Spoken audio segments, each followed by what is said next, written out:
Deaconess London with your word of wisdom for today.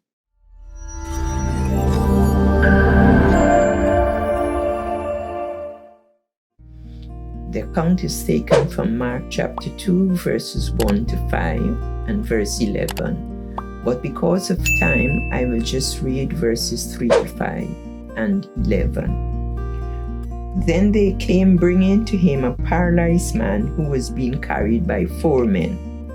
When they were unable to get him because of the crowd, they removed the roof above Jesus. And when they had dug out an opening, they let down the mat on which the paralyzed man was lying.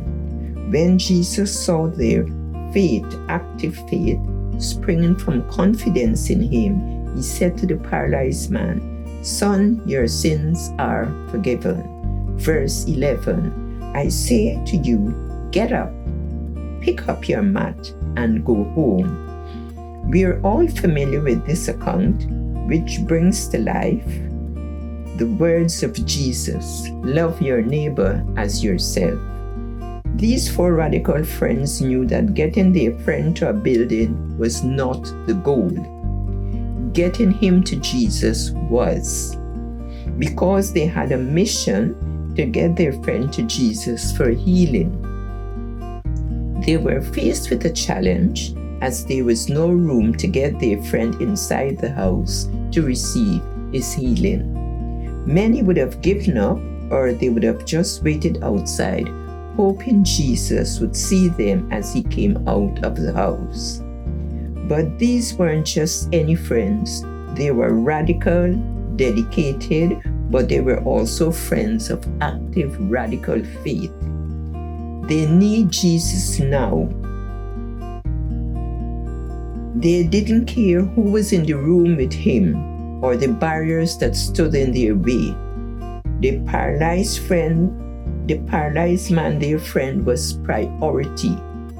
Jesus saw the radical faith they exercised for their friend and healed the paralyzed man.